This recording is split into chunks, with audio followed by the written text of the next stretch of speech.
Hello, my name is Veronica Carraro, Art of Becoming Coach.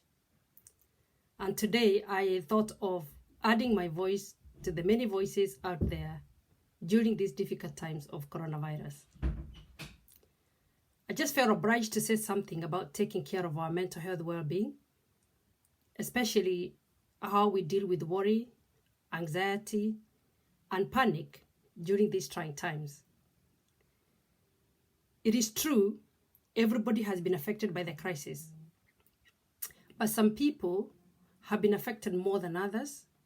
Some people are probably taking it even more serious or very more deeply than others. And as it happens, we have all different thresholds of dealing with crisis. Some are more resilient than others and are able to cope better, while others find it hard to cope. And usually this is because they probably don't have coping skills or coping mechanisms that are in place. It is a reality that many people are worried and anxious about so many things, like fear of getting the virus, their family members having the virus, or the fear of family members getting virus, financial bankruptcy, business failings, loss of a job, struggling for basic needs. Others are just worried about the crisis itself. And of course, we know there are others who have lost their loved ones through this and so many other issues that affect us even on our daily life. But then this crisis has made everything probably more difficult to cope than other times. But whatever you're worried about, it's real and it's varied. But the question is, how do you maintain your mental well-being amidst the crisis? As a mental health practitioner and as a behavior therapist, I just want to give you a few tips. And hopefully they'll be able to help you. And I hope they'll be of some use. Number one, be aware of your worry or concerns. And what do I mean by that? Sometimes we are not aware of what we are feeling or the emotions that we are experiencing, but we can tell by the way we are feeling and the anxiety that probably is the anxiety that's probably coming out as a way of us trying to cope. This can happen maybe unconsciously or consciously.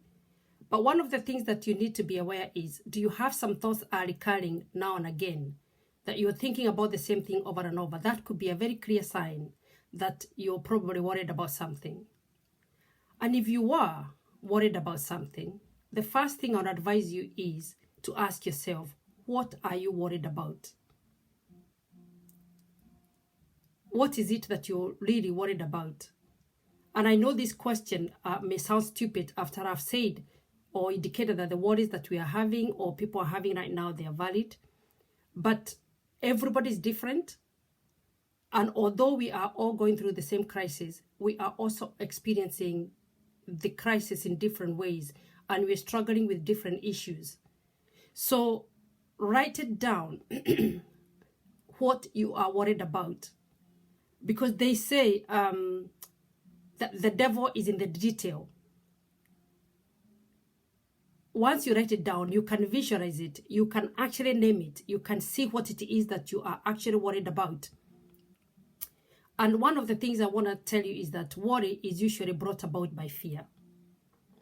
And as we all know, fear is our primary emotions that everyone experiences, especially if our safety is threatened. And right now, most people's safety is being threatened. So as an individual, ask yourself, what are my fears? What am I worried about? What is the actual issue that is getting me worried? Write it down and have a look at it. The next step is write your thoughts down. Why? As I mentioned earlier, fear is an emotion And as we know, emotions are created by thoughts. Again, most times we are not aware of what we are thinking and what kind of thoughts are running through our mind. And there is somebody who says that stay guard or keep guard of what comes into your mind. Because what you think and what you're constantly thinking will manifest. And how does it manifest? It manifests through your emotions, and then your emotions creates the behavior. And then the behavior also creates more thoughts. And then you find yourself in that cycle of fear, the thoughts, emotion, behavior. And then in that cycle, you end up being so panicky and so anxious. And even at that point, you don't even know what is actually worrying you or what you're really anxious about, because you now start being worried or anxious about being anxious. And that's what we want to avoid. That's why we want to hone down on what is it that you're actually worried about. What kind of thoughts are you thinking? Now, what do I mean by that? Let's take, for example, if you lost your job, say hypothetically right now, if you lost your job, your mind could be churning thoughts like, I'm now unemployed, I don't have a job, I don't have money, how will I be meeting my monthly obligations, where will I be in the next 3 months or 6 months, what if this crisis does not abate? And then your mind could go on and on and on, and now you're thinking 6 months down the line, and you're actually concluding that you will never be able to, you're going to lose your house, or you're going to lose this. And then you are now in a panic mode because your mind has gone so far ahead of what is happening right now, and you have made conclusions. So the reason I would advise you to write your thoughts down, as I said, is because our mind has a way of making things look larger and bigger than actually they are. And we say that sometimes our minds can make mountains out of molehills. So the idea of bringing these thoughts together in one place is so that you can look at them and actually challenge them and face them as they are. So, for example, you take a thought like, I'm unemployed. And the first thing you ask yourself, is this a fact or a thought? In this instance, if you have lost a job, it is a fact. So, of course, say, yes, it's a fact. But if you have a thought like, in 6 months, you won't have a job, is that a fact or a thought? Personally, I would say it's a thought, because we are not yet in 6 months' time. We don't know what's going to happen in 6 months' time. We don't know what's going to happen in the next 3 months. And neither do we know what is going to happen tomorrow, let alone the next 3 months. So what you want to focus on is right here and now, and what you are able to do right here and now. So now you don't have a job. Now that is a fact. If it is a fact, the next question you ask yourself, is there anything I can do about this? If there is nothing, if there is something you can do about it, if you say yes, there is something you can do about it, by all means, go ahead and start doing something about it. Whether it's looking for a job, whether it's calling a friend and finding out what you could do, it's look for all options that you want to explore so that you can solve that problem. And I'll tell you, when you're focused on solving that problem, it ceases to be a worry. But if there is nothing you can do about it, right here and right now, then the next step I would advise you is to take a deep breath and accept that it is as it is, that this is the reality. And when then you explore, is it a reality that is beyond your control? Yes. If it is beyond something that is beyond your control, what else can you do? Because worrying about it won't change anything. It will actually even fuel your anxiety even more. So what you need to do is to come to that calm place of saying, it is as it is. There is nothing I can do. It is beyond my control. And this is when, as human beings, we need to come and surrender to that place of, right now, it is beyond my limitations. I cannot be able to do anything. And if you are dealing with the crisis that is going on now, then you're going to bring yourself in the crisis, kind of comfort yourself. It's happening everywhere. So what could I do about this? So it is when it is not under your control, if you cannot do anything about it, and you have explored and realized, actually, there is nothing I can do about it. I cannot change my circumstances right now. It is as it is. It is right now taking that deep breath, coming to that calmer place of just accepting. Because I'll tell you something. When you worry over something that you cannot do anything about, then all you're doing is fueling your anxiety and panic for no reason at all, because you won't solve it. But if you can go, there's something you can do it, by all means, go ahead and start doing something about it, and you will remove the worry. The other thing is, when you start challenging these thoughts, then things start kind of opening up. You get things out of your mind, and you bring it here to see them and so that you can deal with them, rather than dealing with them, because when they are in the mind, they actually look bigger than they are. So bring them here in your visually, where you can see them, when you can challenge those thoughts, when you can ask yourself questions, when you can meticulously go through one issue after another and look for solutions and what you can be able to do. And I'll tell you what, once you start solving the problem, once you start accepting what you cannot be able to do, then your anxiety would actually be lessened, and you find that you're able to deal with issues as they come along, and you're able to solve your problems. So the other thing they say when you think negative thoughts, that what we give focus to multiplies.